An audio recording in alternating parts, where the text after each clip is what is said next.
Good morning, everyone.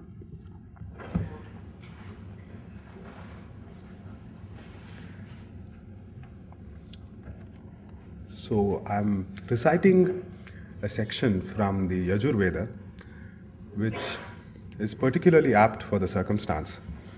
We are not the only people who are interested in knowing about the mind or awareness or consciousness. There was someone very long ago who had similar questions, and this was a sage called Bhrigu. And he went and asked his father, who was maybe also his PhD guide.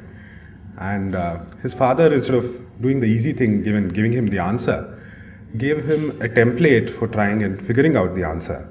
And each time, Bhrigu would go contemplate, and he came back with some provisional answer. And then Varuna would correct the draft and send him back. And he came back, and this happened several times. And that is the episode that we see here. And in an attempt to understand what is the substratum of all human experience, he thinks about whether it is Anna, could it be energy? Could it be Prana? Could it be life? Could it be Vijnana? Could it be awareness? And so on. And then he arrives at some answer of his own. Bhrugurvai Varunihi Varunam Pitaramupasasara Adhihi Bhagavo Brahmeti Tasma Etat Provacha Annam Pranam Chakshushrotram Manovachamiti Tagum Hovacha Yato va imani bhutani jayante Yena jatani jivanti Yat prayantyabhisamvishanti Tadvijijñāsasva Tad brahmeti satapotapyata satapastaptva annam brahmeti vyajanat annadyeva khalvimani bhutani jayante annena jatani jivanti annam prayantyabhisamvishanti tadvijñāya punareva varunam pitaramupasasara adhihi bhagavo brahmeti tagum hovacha tapasa brahma vijijñāsasva tapo brahmeti satapotapyata satapastaptva mano brahmeti vyajanat manaso hyeva khalvimani bhutani jayante manasa jatani jivanti manah prayantyabhisamvishanti tadvijñāya punareva varunam pitaramupasasara adhihi bhagavo brahmeti tagum hovacha tapasa brahma vijijñāsasva tapo brahmeti satapotapyata satapastaptva vijñānam brahmeti vyajanat vijñānadyeva khalvimani bhutani jayante vijñānena jatani jivanti vijñānam prayantyabhisamvishanti tadvijñāya punareva varunam pitaramupasasara adhihi bhagavo brahmeti tagum hovacha tapasa brahma vijijñāsasva tapo brahmeti satapotapyata satapastaptva anandam brahmeti vyajanat आनन्दाद्येव खल्विमानि भूतानि जायन्ते आनन्देन जातानि जीवन्ति आनन्दं प्रयन्त्यभिसंविशन्तीति सैषा भार्गवी वारुणी विद्या परमे व्योमन् प्रतिष्ठिता य एवं वेद प्रतितिष्ठति अन्नवानन्नादो भवति महान् भवति प्रजया पशुभिर्ब्रह्मवर्चसेन महान् कीर्त्या स यश्चायं पुरुषे यश्चासावादित्ये स एकः स य एवंवित् अस्माल्लोकात् प्रेत्य एतमन्नमयमात्मानमुपसंक्रम्य एतं प्राणमयमात्मानमुपसंक्रम्य एतं मनोमयमात्मानमुपसंक्रम्य एतं विज्ञानमयमात्मानमुपसंक्रम्य एतमानन्दमयमात्मानमुपसङ्क्रम्य इमान् लोकान् कामान्नी कामरूप्यनुसञ्चरन् एतत्सामगायन्नास्ते हावु हावु हावु अहमन्नमहमन्नमहमन्नम् अहमन्नादोऽहमन्नादोऽहमन्नादः अहग्श्लोककृदहग्श्लोककृदहग्श्लोककृत् अहमस्मि प्रथमजारतास्य पूर्वं देवेभ्योऽमृतस्य नाभायि यो मा ददाति स इदेव मा वाह अहमन्नमन्नमदन्तमाद्मि अहं विश्वं भुवनमभ्युभवां सुवर्णज्योतिः य एवं वेद इत्युपनिषत्. Thank you.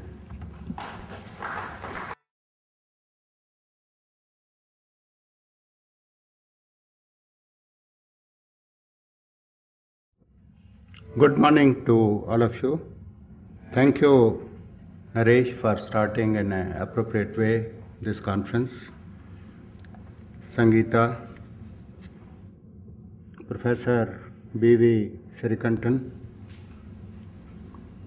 Anindya,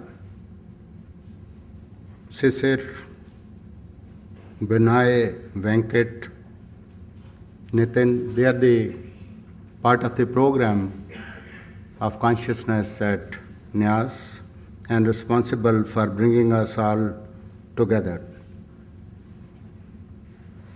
I welcome you to this conference, welcome you to NYAS, welcome you to Bangalore, and wish you very wonderful time.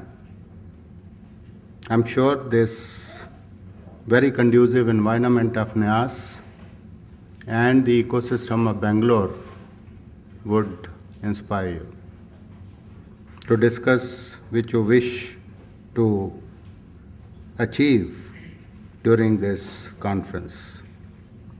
I should take 2 minutes to explain to you, for those who don't know about NYAS, the genesis of NYAS. NYAS was created by the vision of J.R.D. Tata, who has been one of the greatest Indians in the 20th century. He did involve some of the right people to create this institute. And he brought appropriately and in a right decision Dr. Raja Ramanna, again one of a very distinguished scientist who had a great influence on the country and in particular science and technology. They gave us some directions as to how NYAS should work. NYAS should create and keep on creating leadership at all levels, and these leaders, which would be competent on their own merit, must become conscious leaders and pursue the service to the society in an ethical manner. The set of experts who came at that time, they were very clear that this cannot be done in a think tank mode or in institutes the way they work. So we must do research on those of the areas which are not unidiscipline or multidiscipline, but they should be more focused on absorbing all the disciplines, build multi-perspectives, and provide an open dialogue. We may not be able to provide a solution, may provide a solution, but it should be very important to discuss this in open dialogue with everybody. It was also realized that we should have doctoral students if we have to pursue research. So also we must associate, because we are a small institute, we must associate with a large number of experts outside of NYAS to be able to achieve that. And latent in the whole message is that we must stay small, we must stay beautiful, we must stay relevant, and we must create inspiration in the institute and in everything which we get involved. It was very fortunate for the institute and maybe designed by J.R.D. Tata and Raja Ramana, that we had people like Srinivas Kapoor, and in 92, Professor B.V. Srikantan, after completing his assignment as Director, Tata Institute of Fundamental Research, came to NIAS. And that was the birth of the consciousness program here at NIAS. So in this context, consciousness has evolved. Now it is about 22 years plus that we have been pursuing, and this can be reflected in a very concise brochure which consciousness program has brought out. So I would not go into the program because I cannot in few minutes capture what it is there, and it is not needed. So in this dialogue I welcome you because I'm sure that certain questions would be asked, certain questions would be attempted to be answered, and more important, it would leave with us something to think and something to ponder, and hopefully one day find the answers to all these disciplines.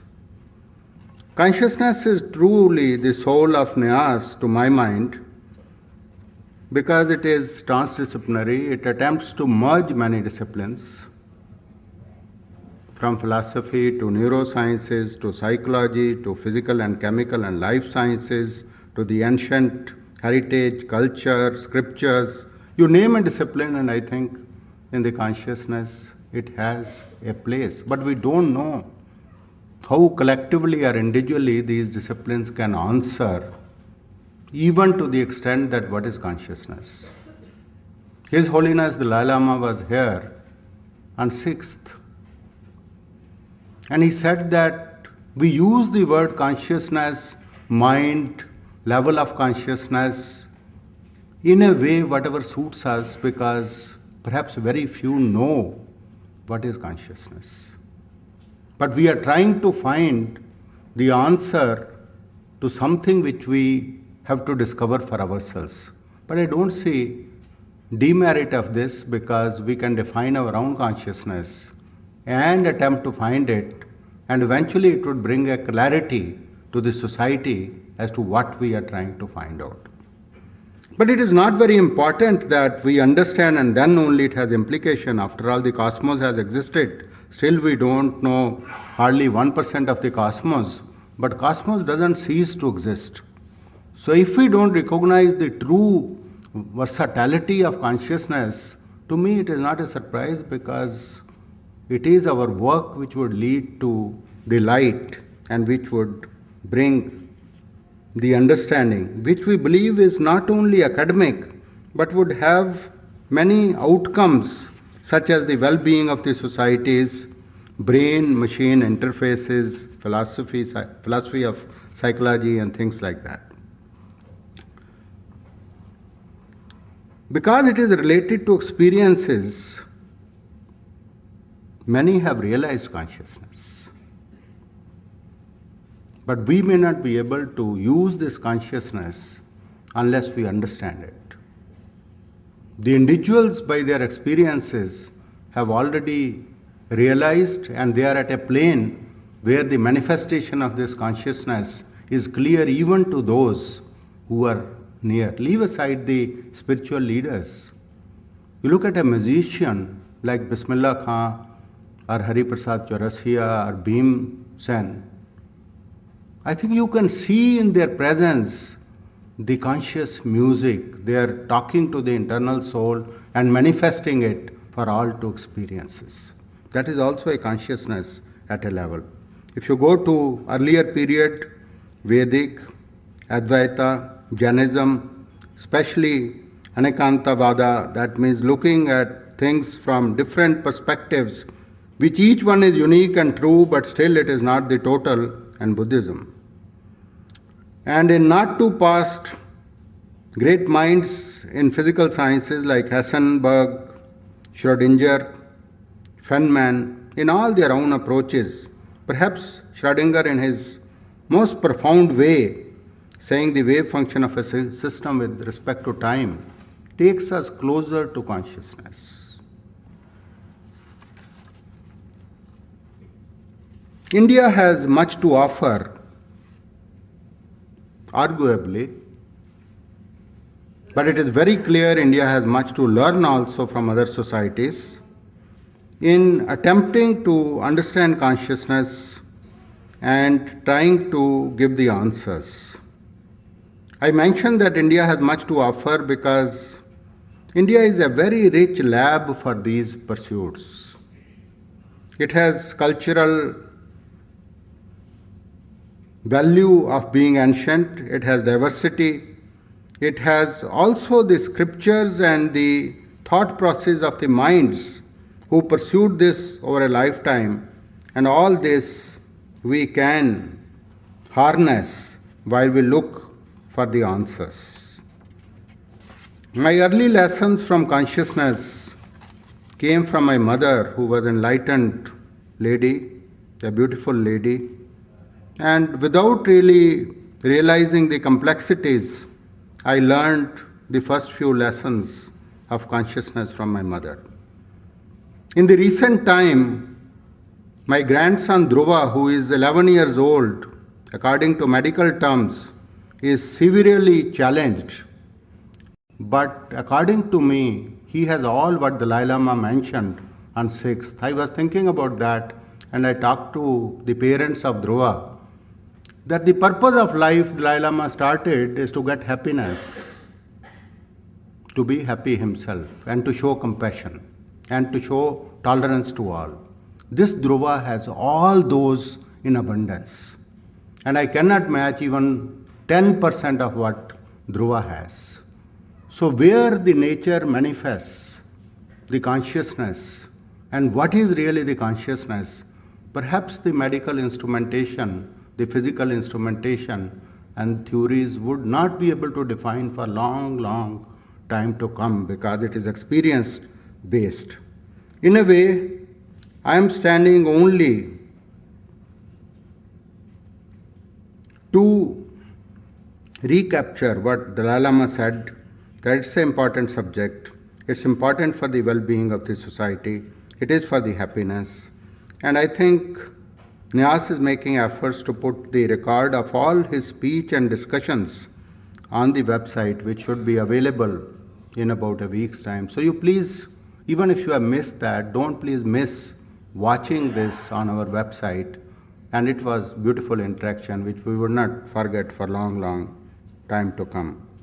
I am delighted with your presence, with your eminence, with your diversity, with your beautiful minds, with the men and the women of substance who are here, who would carry forward the dialogue in a true spirit of Nyas and the true spirit of the theme of the conference. I wish you wonderful time, and I look forward to speak to you at one time or the other during these 3 days. Thank you very much.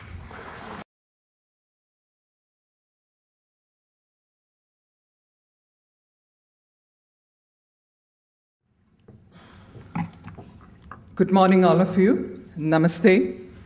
Welcome to India. Welcome to Bangalore, and welcome to Nyas. It's wonderful to see you all here. I will make my remarks very short, since we would like to start the sessions and end the sessions in time.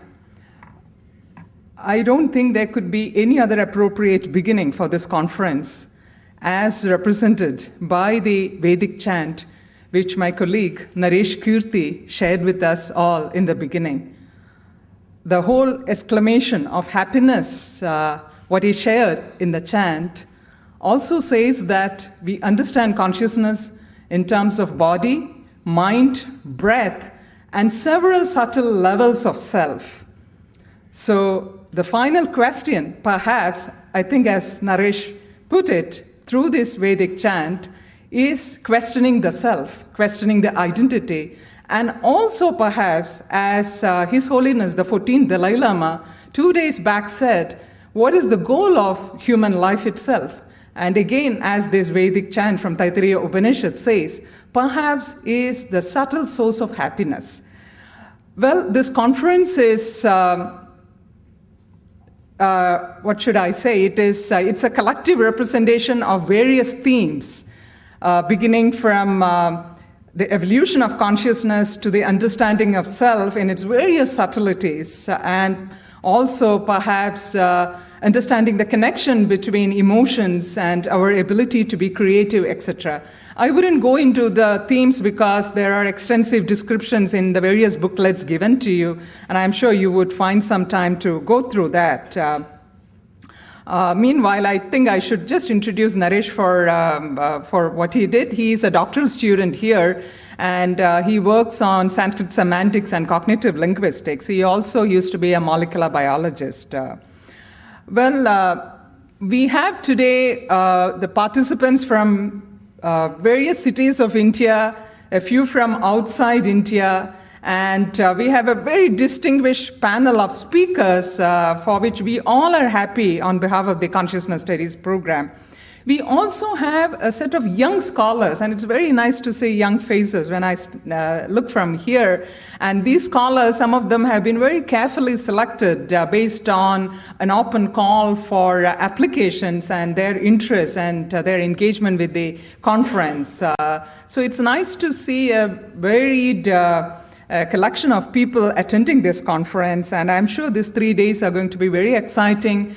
And more importantly, we will be able to ask original questions than coming back to our age-old conclusions, because the whole idea is to refine our questions and make our questions more enlightening than establishing our own thinking without a fresh engagement to it. I guess the primary challenge for consciousness is to make our thinking alive and also bring in argument and compassion perhaps into it.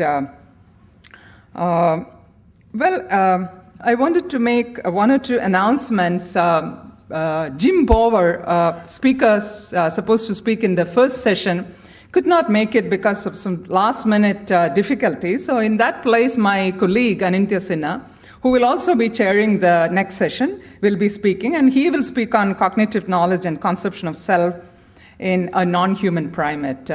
We are trying to have a fair chance given to all people, including participants, speakers, etc. So therefore, we have devised a little method for people who are interested in asking questions. So after every session, there would be an open session for discussion and Q&A. And at that time, and I'm sure the chairperson will remind again, people who would be interested in raising questions would come to the two aisles, and microphone. You would recognize the two microphones at the two aisles, and you could stay in a queue, and the questions can be asked. And another very important announcement, I would think: please switch off your mobile phones, because that's going to disturb you, and that's going to disturb others. That's also going to disturb the recording activities going on here. I think a few things I will have chance to later to talk to you about, but once again, a very warm welcome on behalf of our director and all members of the NIAS Consciousness Studies program. And I am sure the coming days of the conference will definitely give us a space for enlightened thinking. Thank you.